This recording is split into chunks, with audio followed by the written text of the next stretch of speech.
Hi, this is Cass and my dog Jess. Welcome to my trips around New Jersey. Today we are visiting the Wildcat Ridge. This used to be a mining facility. As you can see, some of the foundations are still here.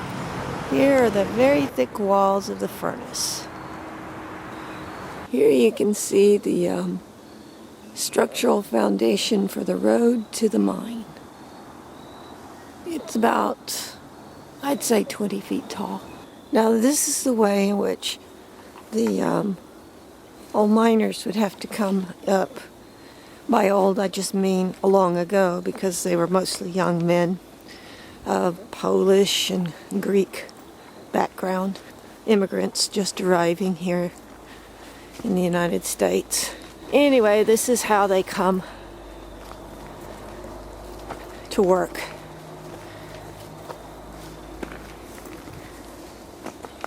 There'd be lots of noise and machinery, loaded things. Here, this would be the road that the carts and all that used. And here's the entrance in which all those miners had to go down. There's about 26 layers of mine tunnels that start from here. Had to be cold and miserable work.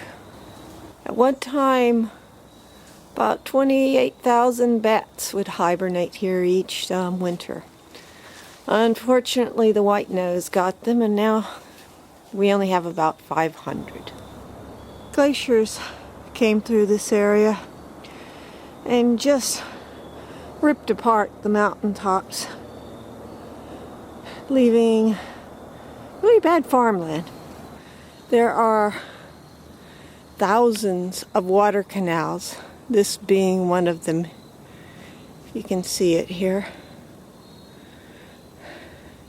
They were made by the mining company to bring water to them, because water is very important in the process of iron ore making. And here is St. Patty's, the abandoned cemetery.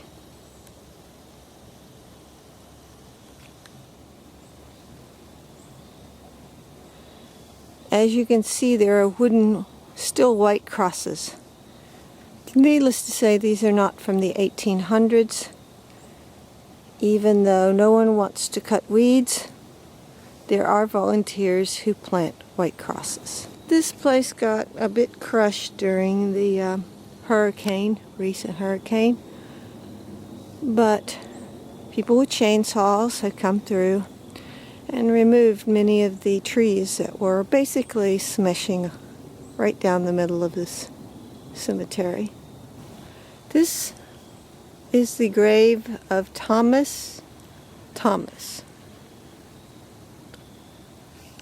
not sure why they gave him two names that were the very same. However, they did. And it's not like they didn't know his last name, because the grave marker beside his, and you'll just have to take my word on this, says John Thomas. And John Thomas clearly had two names, although be it they had two first names. For some reason, he decided to name his son Thomas. Gotta love the man. Parents do the silliest things. We are now in the bottomlands of the cemetery. This is where the immigrants lived and died. I suppose I should only say they died here.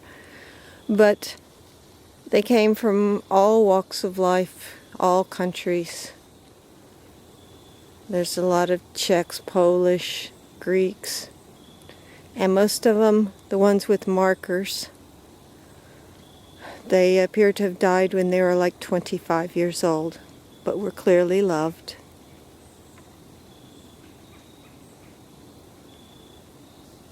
Must be hard to travel so far for a new life and die so quickly. This is the Hibernia Creek that cuts Hibernia in two.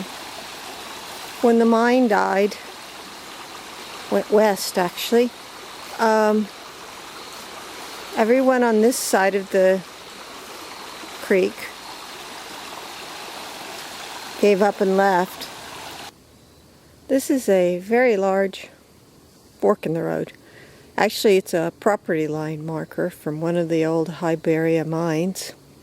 They never wasted anything, and this one is constructed out of a railroad tie, so shows you how creative a good cutter of railroad ties can be.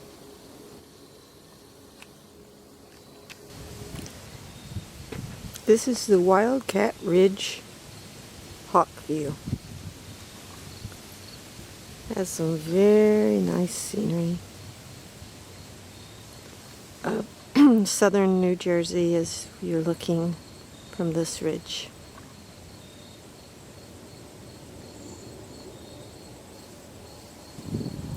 At one time, all of this rock had a big deck over it, so people could go out very far to the edge and enjoy this scenic view.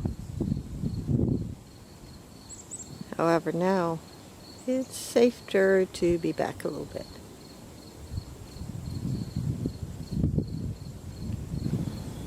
Good girl. Here you go.